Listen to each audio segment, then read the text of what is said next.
Draymond Green, surpresang inilantad ang nakatagong paghanga kay Curry. LeBron, nagreklamo sa mga opisyal. NBA, sumagot. Sixers, mas lumakas na walang Harden. Kawhi, nag-break. Pero bago ang lahat, kung gusto niyo ng matibay na basketball shoes, Curry 10 mabibili lamang sa halagang 2,100 pesos. I-click lamang ang link sa comment section or bisitahin lamang ang tiffen.com for more high-quality shoes. Kahit pa nagpahayag siya, ang kanyang coach at ang kanyang starting point guard tungkol sa tawag ng mga opisyal sa laro noong 108-107 na pagkatalo ng Lakers sa Miami Heat kahapon, kahit pa't nagpahayag ang LA sa punong tanggapan ng NBA upang improtesta ang mga tawag ng mga referee, nais pa rin ni Lakers All-Star forward LeBron James na magreklamo ng publiko tungkol sa tawag ng mga referee sa laro. Nag-post siya sa kanyang personal na Twitter account upang magreklamo matapos ang pagkatalo na nagpatuloy sa hindi pa nila pagkakapanalo sa road games ng Los Angeles ngayong taon at nagdala sa kanila sa 3-4 na record na hindi gaanong maganda. May ilang nakakatawang tala hinggil sa tweet na ito. Bukod sa katotohanang siya ay nagprotesta ng ilang foul calls o non-calls sa isang road game kung saan hindi gaanong maganda ang laro ng kanyang koponan. Sa isa pang bagay, binabanggit ni James ang NBA Central, isang Twitter aggregator site na sumusunod sa iba pang news sources, madalas na hindi kasama ang mga source links. Dagdag pa, dahil si James mismo ay naglaro para sa 4 na sunod-sunod na NBA Finals bound Heat team mula 2010 to 2014, alam niya ang beat reporter na tinutukoy dito, si Ira Winderman ng The South Florida Sun-Sentinel. Nakakaaliw na sa halip na i-quote si Winderman, si James ay isa rin tagahanga ng NBA Central. Ito'y nagpapahiwatig na ang mga stars ay katulad lang din natin. Sa isang banda naman, ang LA Clippers ay natalo sa New York Knicks sa unang laro ni James Harden at ang star forward na si Kawhi Leonard ay nakipag-usap sa mga reporter pagkatapos ng laro upang ibahagi ang kanyang mga salubin tungkol dito.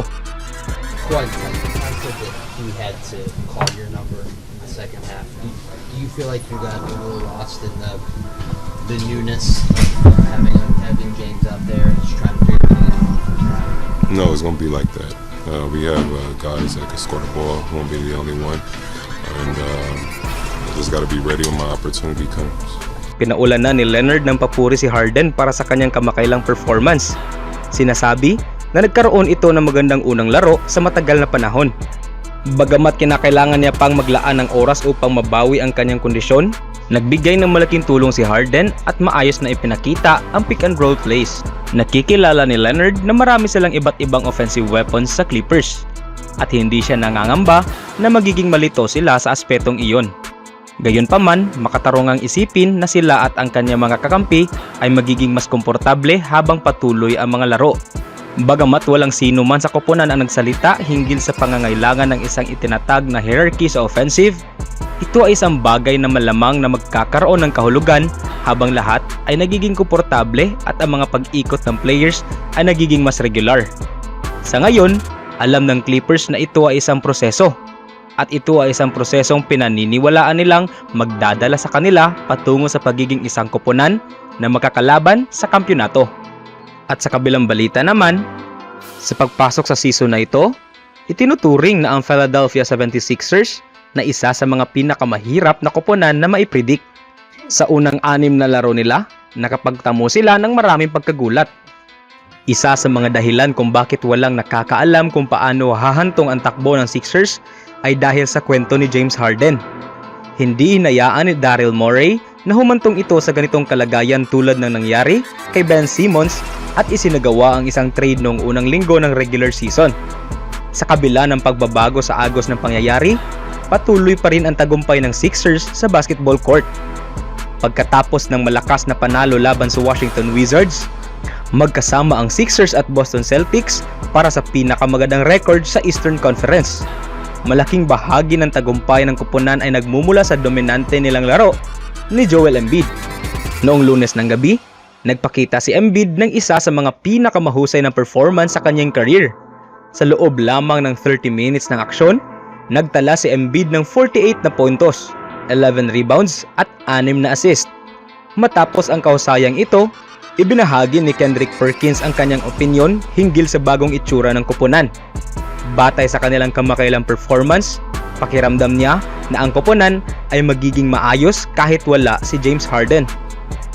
Halos lahat ng puwang na iniwan ni Harden ay naisupply na ni Tyrese Maxey simula nung makuha niya ang full-time point guard duties. Nagpakita ang kabataang star ng magandang performance bilang scorer at facilitator. Nagtala si Maxey ng career high na assist noong Sabado laban sa Phoenix Suns at nagtala ng mas mataas na numero noong Lunes laban sa Wizards. Sa pangkalahatan, patuloy ang produksyon ng Sixers mula sa iba't ibang miyembro ng koponan. Nagbabalik sa magandang kondisyon si Tobias Harris sa mas malaking papel. At tila, isa si Kelly Oubre sa may pinakamalalaking steals ng off-season. Ang mga bagong kasama na sina Robert Covington at Nicolas Batum ay nagpakita rin ng magandang laro para sa kanilang mga unang pagganap.